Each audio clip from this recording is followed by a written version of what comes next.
Welcome to Mission Driven Founders, where passion meets purpose. If you're dreaming of starting your own business, whether it's in beauty, wellness, or beyond, you're in the right place. We are going behind the scenes with inspiring entrepreneurs who are not just building brands, but driving real change. Subscribe, follow us for updates, and stick around. This conversation could be the spark that ignites your journey. Today's guest reminds us that music is more than art, it's a force for healing, connection, and positive change. Please welcome Rains. So, representing Rains today is Matt. Matt, thank you so much for joining us today. My pleasure. Thanks for having me. You've been making waves globally with your uplifting sound, intricate harmonies, and your mission to entertain and inspire positive change. From saving the bees to crafting music that literally blooms in our hearts, you're defining what it means to be artists today. But before we get into all that, let's rewind a little bit. How did Rains come to life, and how did you all meet? What was the spark that brought the band together? That is a great question. And when people ask this, we usually say, we've got a 6 hour version and then we've got a shorter one. So, what happened was I was in college. This was 10 years ago, I think. And I met Joe Berger, who's the guitarist in the band. And we became friends. And I had been writing songs since I was like 13. And so that was my kind of the only thing I was ever thinking about.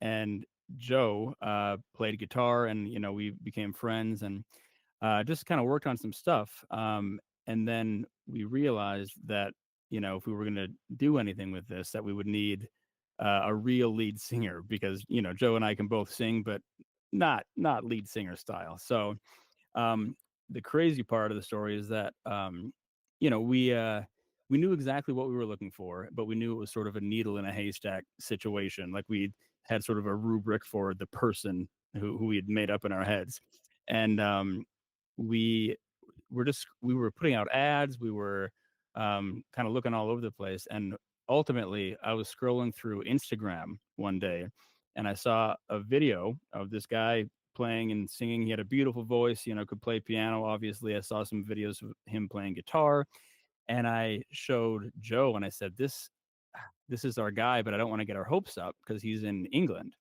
But I messaged him that day and I kind of explained, the situation. We had had some interest in from publishing companies and things like that out in Los Angeles.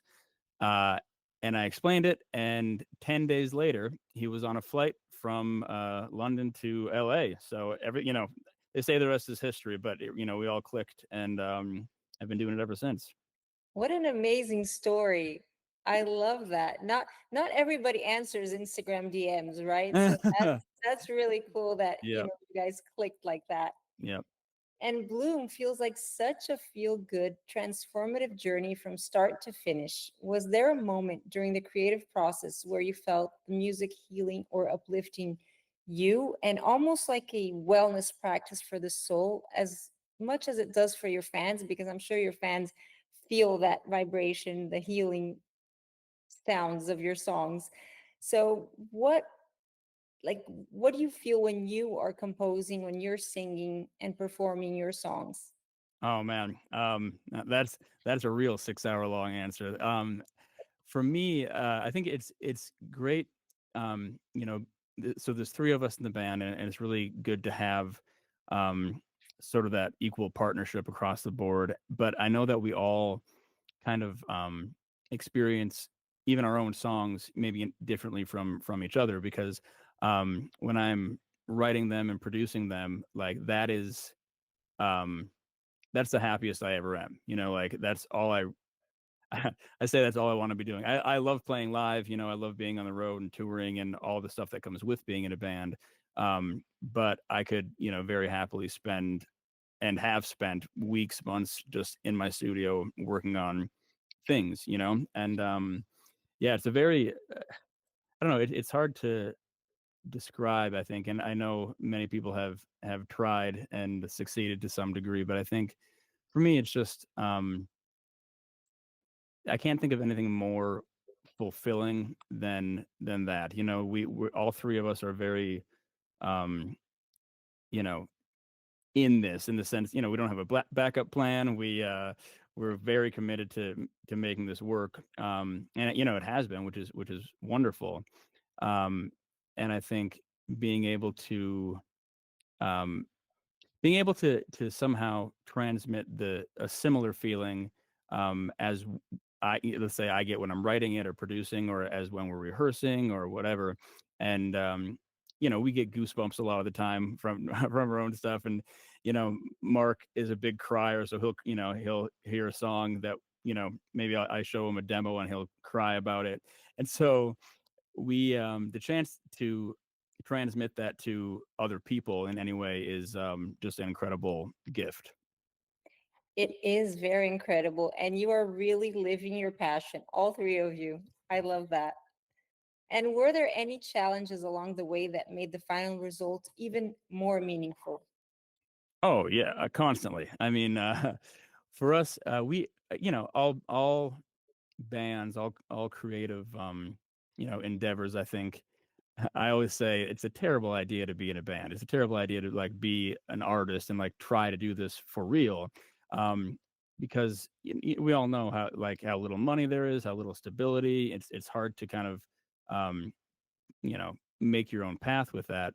And for us, we had a unique situation because Mark is British, and so for like the first, I want to say 4 or 5 years, he, you know, didn't have his visa. We would go over to England and we would play a bunch there, and he'd come over for a few months, and we were kind of just back and forth all the time, and it was a little bit of a stop start, right? Because we would get together, play some shows, and write some things, record some things, have an amazing time. Everyone feels like this is what they're supposed to be doing, and then, you know, he's got to go back, and then in during COVID, so we didn't Joe and I didn't see Mark for like 18 months. Like he was just over there. Um, but with that, you know, all those challenges, we for example, during COVID, when we didn't even see each other, we released our first EP. You know, we recorded it all remotely because our thought has always been like, this is what we do, this is what we know how to do. And so, kind of whatever happens, the bottom line is that we are going to continue with this. So even with those challenges, I think speaking for all three of us, I don't think there's ever been a even a moment where we've been like, you know, maybe we should try something else, you know. So we're all very committed even with the challenges. That's so important because it's so easy to get, just lose your motivation and not want to do it anymore because there are challenges. Every business, either you're a musician, either you're an entrepreneur, where you are a musician entrepreneur, there's Mhm. always challenges, always. Yep. And you have to, stay true to your values and your mission and just keep moving forward. Nah, that's exactly right. So you're known for stunning harmonies and such a rich, layered sound. Could we get a little taste of that magic here, or not possible because we're missing two of the You know, band? yeah, so my claim to fame kind of in the band is that I play I don't know, 10 or 15 different instruments, and there's, you know, it's necessary, but it's also kind of, you know, just fun to screw around on stage and pick up different ones. But I will say, as far as, I never want to sing anymore because Mark has such a beautiful voice. So if I would do us a disservice if if I tried to sing one of our songs that Mark is much better at. So we will have to have another podcast interview with the three of you together so you can Absolutely, play yes, for us yes, live. yep. And you partnered with the Pollinator Partnership to save the bees, a beautiful extension of your mission. How did the collaboration come about, and why do you feel it's essential for artists and entrepreneurs alike to use their platforms for good? So at Crunchy Mama Box, we call this the giving back chain, how one act of giving can inspire others to do the same. Have you seen that ripple effect with your fans or partners? Absolutely, yeah. I mean, it's sort of overwhelming to think about, to be honest. With well, I'll discuss the Pollinator Partnership thing first. So we were, the theme kind of as we were developing the EP was growth and renewal, and there's a lot of inspiration from the arts and crafts movement with the a lot of floral elements and a lot of even lyrically. There's a lot of uh, garden imagery, and we've we've been kind of in that vein for a while. And with this, our manager reached out to Pollinator Partnership, and we thought we thought it would be a really cool idea because, like, as a band, that's not something that we've speaking for myself, that I've seen much, and I think it very much worked, like, thematically, just from a business standpoint. But I very much do care about, I don't know, let's say the environment and the bees, all this stuff, like, for real. And so I think it was really cool to kind of to realize that we do have a platform, because I think when you're trying to, let's say, like, make it right, especially in the music industry, um, it can it doesn't really, like, hit you, or at least it doesn't hit me that hard, like, that it's working, because you always want more, and you're always kind of dissatisfied. But yeah, like, with the Pollinator Partnership, and then, I mean, just everything that's been happening kind of with us and for us in the last few years, it's been very easy to recognize that something is having an impact and affecting people, which is beautiful. Definitely. You are combining music, art, sustainability, wellness, everything together all in one. And I love that. I love your mission. You are truly mission driven founders, your band. That's right.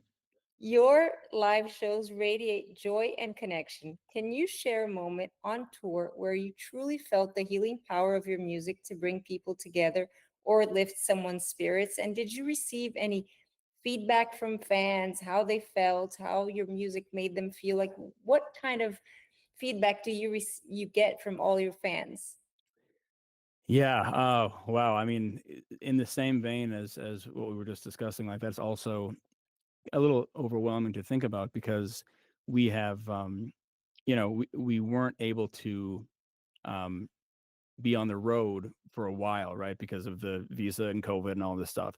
So we hadn't played. We played a handful of shows, and they went well, and we're cutting our teeth and learning kind of how to do this. But in the last few months, we did a, was it, I think, 25 date tour just across the country, which was the first time we were really able to tour our original music. And um, it was every show, honestly, I think, like, without exception, was just um, really um, affirming, I guess, because not they're not all, we sold out several of them, they weren't all sold out, but even the ones where it was a smaller venue or maybe a smaller town, we had people driving 7, 8, 9, 10 hours, and flying in from different states, um, and clearly wanting to experience this with us, and I think for I think I can speak for all three of us when I say, the we always do a, like, a meet and greet, and hang out by the merch table and stuff after the show, and get to meet, you know, whoever sticks around, and almost everyone every time sticks around, and we get to hear these stories that are just really, yeah, it makes you feel like you're doing something right, when you hear that it's any number of things, that it's helped someone through a hard time in their life, or that they just they appreciate the craft, or whatever it is. So yeah, it's been very rewarding to hear all that. You are definitely helping a lot of people with your music. I love listening to your music. It makes me feel so good and relax, and it's fun. The videos are fun. I love that. Have you been to Knoxville? Because Crunchy Mama Box is based in Knoxville. You know what? I have not. We drove not not through, but past when we were on the tour. But I know, we always say we're going to end up going everywhere. I'm sure, in the next couple of years. So Let me know because we're based in Knoxville. I want to go to your show. no, absolutely, Yeah. absolutely, that'd be great. And being in a band is a lot like running a creative startup. It is running a creative It startup. is, yeah, it absolutely is. Yep. What's been your biggest aha moment about balancing art and business while staying joyful and aligned with your mission?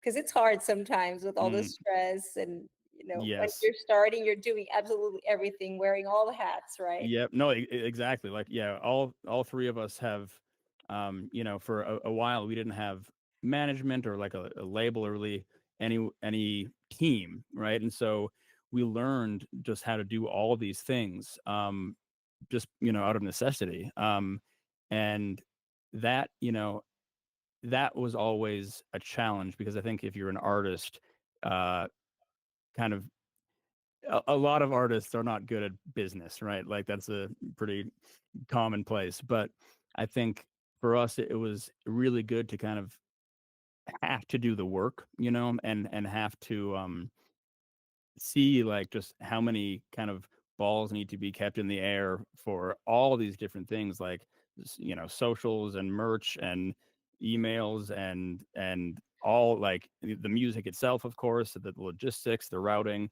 all these things. But I really like. I think the I don't know if it was a aha moment or kind of a slow dawning in the last few years, but I think for me, I really realized like that what we are building is, of course, a band, but also like a brand, right? And you want to be recognizable and have your particular unique thing.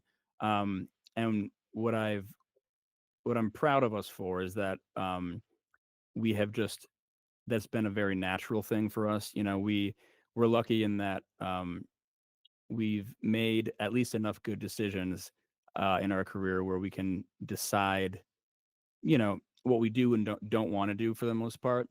We don't have anyone telling us that we need to sound like this or we need to look like this. So everything we've done has just been a very authentic sort of extension of who we are as people. And I think that's a big part of um, what has touched people because that the brand, if you think of it like that, is kind of it's the music, of course, and it's the aesthetic, it's the visuals, but it's also us and our personalities. And I think, that's something I think that is special, and I mean, a lot of people have that, of course, but I think for the three of us, like we don't take that for granted. And you shouldn't, because that's really being authentic and true to who you are. This is amazing. I love it. Thank you so much for your inspiring journey and for sharing. Thank you so much for sharing your inspiring journey. I got emotional here. No, of course, my Yes, thank pleasure. you for all the work that you do to create a more sustainable and conscious world through your music. You've shown us that how art and business can both be powerful forces for good. And remember to stream Bloom, grab a vinyl to help save the bees, That's and right. catch Rains on tour if you can. You won't regret it. I want to catch you here in Knoxville when you guys are here. We'll let you know for sure. And to everyone watching, remember that every choice we make can shape the future. Let's choose wisely, live intentionally, and support those who are making a difference. So stay inspired, stay motivated, and let's keep building a brighter future together.